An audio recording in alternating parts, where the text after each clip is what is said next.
yang akan dilakukan. Kita nggak usah lihat itulah. Itu Sekarang ini aja, dia kan percepat hukum, saja dia kan cuma ngomong proses aja. dari yang namanya bahasa hukum Andi ini. Ya, Cuma saksi ngobrol aja, aja, mereka, saksi ahli mereka. Baik. Ya, yang kemudian, gitu. yang terakhir buat saya. Gini. Ya, ke depan mungkin nggak akan ada pecah kongsi lagi ataupun mungkin ada orang yang ataupun personil yang keluar dari kubu Roy Suryo CS. Enggak, insya Allah enggak.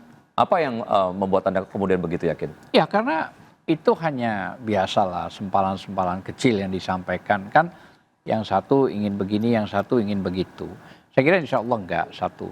Tapi yang paling penting, kalau tadi ke Komnas HAM saya lanjutin, itu memang ada beberapa. Salah satunya tentang masalah orang yang ilmiah penelitiannya itu menjadi tersangka. Itu ke Komnas HAM ini disampaikan, itu panjang sekali.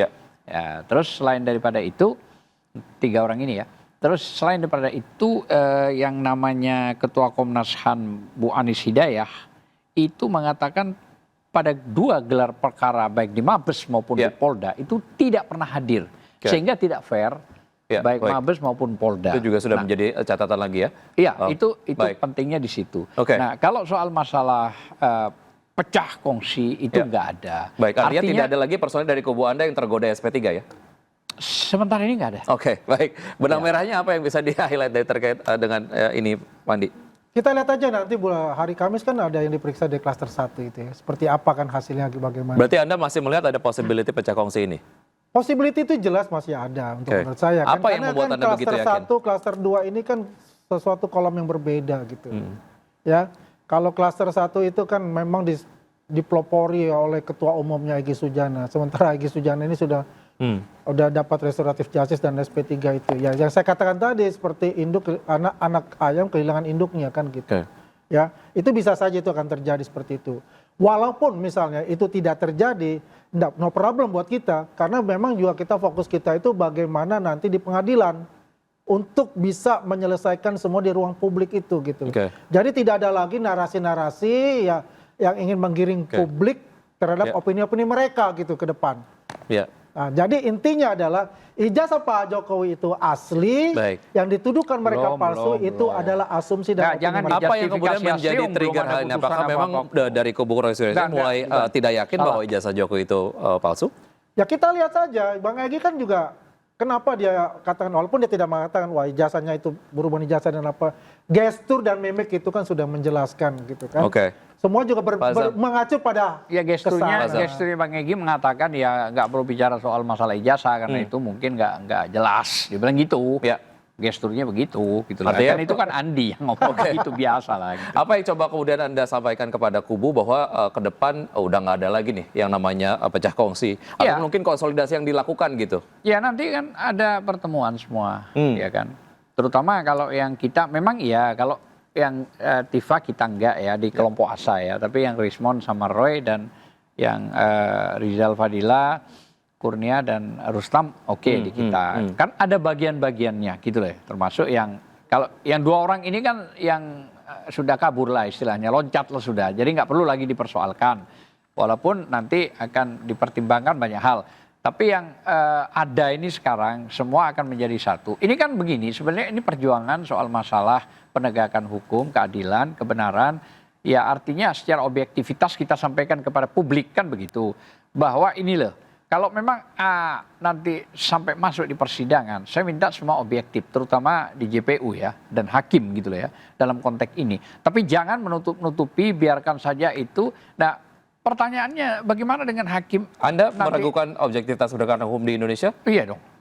Faktanya memang begitu. Tanggapan Anda seperti apa? Sebentar. Ya memang sih ya. Bagaimana ya kalau kita bilang tersangka ya sudah barang buktinya itu tersangka itu kuat, bukan salah loh ya. Sedangkan mohon maaf kalau kita bicara apakah mereka punya barang bukti yang asli ya, yang dikata mereka juga mereka punya ya, tinggal aja diuji nanti di pengadilan ya kan seperti itu. Makanya gitu. Kalau mereka tidak percaya dengan namanya aparat penegak hukum, dari pertama pun mereka tidak percaya untuk itu kan. Makanya mereka minta juga gelar perkara khusus, ditambah lagi mereka minta dalam gelar perkara independen yang notabene itu tidak ada dalam regulasinya untuk itu. Kalau ingin meminta gelar independen itu, mintalah nanti di sidang pengadilan yang itu nanti jadi diskresi dari hakim untuk itu. Ya, jadi Kita tunggu saja P21 itu mudah-mudahan minggu depan. Ini yang Silakan. tidak objektif Iya. ya.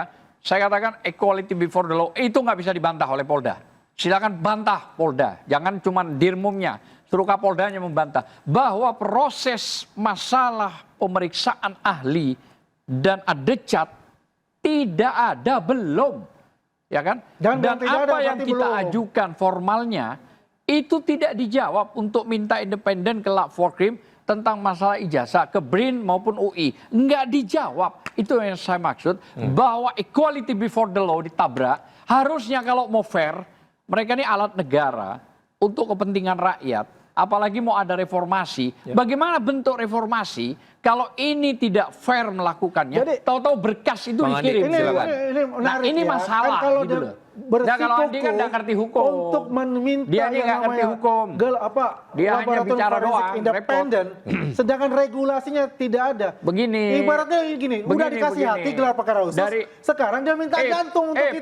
Nanti aja kita tunggu aja di Lu pengadilan. nggak ngerti lah. Silakan Gini, majukan pasal kepada 65 hakim KUHP buka minta sekarang. untuk adanya gelar Itu perkara dasar khusus independen hukum yang akan yang dilakukan. membuktikan Kita nggak usah bahwa lihat itulah. itu Sekarang nggak ini ngerti. aja Dia kan nggak percepat ngerti hukum. saja Dia kan cuma ngomong proses aja. dari Nggak ngerti yang lah namanya bahasa hukum Andi ini. ya, Cuma saksi ngobrol ahli aja, mereka, saksi ahli membangun sebuah mereka. narasi Baik. yang Ya, karu-karuan yang kemudian Ya. yang terakhir buat saya. Gini. Ya, Insya Sebentar. Allah minggu depan itu bisa P21 sehingga ini bisa masuk ke JPU. Ini dasarnya saya bilang pasal 65 KUHP buka itu bahwa setiap tersangka terdakwa itu boleh meminta apapun menghadirkan ahli, Ya. meminta saksi adecat, Ya, tolong meminta kasih itu tahu dasar. kalau laboratorium independen itu di Loh, mana? ya itu salah satunya di situ. Mana nggak ada Makanya itu karena Anda regulasinya, nggak nggak ngerti ada hukum, ya regulasinya susah. itu. Nggak ada Tidak, regulasinya. tidak disebutkan secara Ya, rinci. tidak disebutkan, kan? Tapi, Ya udah, nggak dengerin, ada. tapi permintaan Nggak itu ada itu. boleh. Nggak Dan ada itu permintaan nanti di dilakukan. pengadilan, Baik. diminta ke hakim, itulah diskresi dari hakim, terima atau tidak. Itu bukan. Baik, Gitu. oke. Gitu. Karena dia nggak ngerti hukum ya. Dan Menarik. bukan bicara hukum, itu kan jelas untuk itu, kan sudah dijelaskan tadi. Oke, Tidak baik. tersirat untuk itu. Udah, Yang menarik adalah pecah saya gelas ingin aja. kemudian mengembalikan ke topik kita pada malam hari ini Yes. terkait dengan apa yang disampaikan ataupun kita bahas tadi terkait dengan ada pihak-pihak yang nampaknya 180 derajat ini berbeda dengan statement awalnya gitu. Anda melihat Iya. amunisi dari kubu Roy Suryo CS sudah mulai kehabisan amunisinya Wah, kah? Atau mereka pernah kayaknya masih kehabisan. banyak amunisinya? Mereka tidak pernah kehabisan amunisinya. Betul, kan? masih banyak amunisinya yang udah disiapkan. Ada 2 gudang masih. Oke. Oh, luar biasa kan? Jangan Kuat khawatir. banget bohirnya. Nanggepin ini gimana? Ke depan kayaknya ini amunisinya masih banyak, Ya Bang Andi. nggak apa-apa. Jadi buat kita ini kan posisi kita kan defend. Kita kan menunggu ya apa yang diminta, apa yang dilengkapi kita sudah lengkapi semua. Tinggal posisi kita menunggu itu bagaimana ini masuk ke dalam proses persidangan. Ya klaster 2 sudah selesai dimasukkan jadi tahap 1 ya kan. Tinggal kita menunggu tahap kedua dalam waktu 14 hari. Mungkin seminggu depan ya terakhir itu. Kalau itu tidak ada masalah, tidak ada pengembalian menjadi P19, itu artinya sudah diterima jadi P21. Dan jelas sekarang hari Kamis ini kan kita melihat untuk klaster 1, seperti apa itu nanti ke depan. Apakah klaster 1 ini akhirnya ingin mengajukan RJ, ya kan? Kita tunggu saja nanti. Baik, oke. Pak Azam, apa Oke. yang Anda ingin sampaikan? Yang saya ingin sampaikan itu penegak hukum harus berlaku adil, objektif, jangan menerima pesanan, jangan menerima tekanan, jangan menerima pokoknya.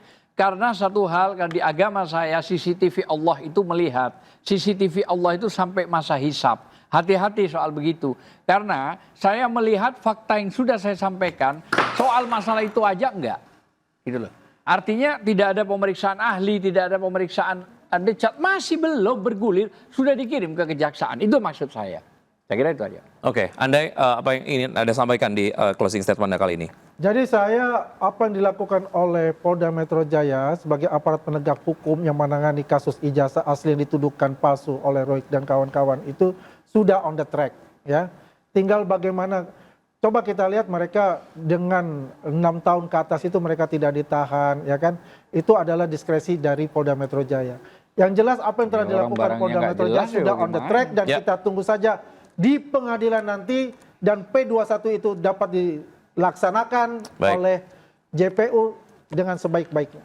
Tentunya ini kemudian masih menjadi kasus yang kita terus akan ikuti. Masyarakat juga sangat tertarik untuk terus ikuti. Bapak-bapak, terima kasih sudah bergabung sama kami di The Prime Show. Sehat Terima kasih. selalu.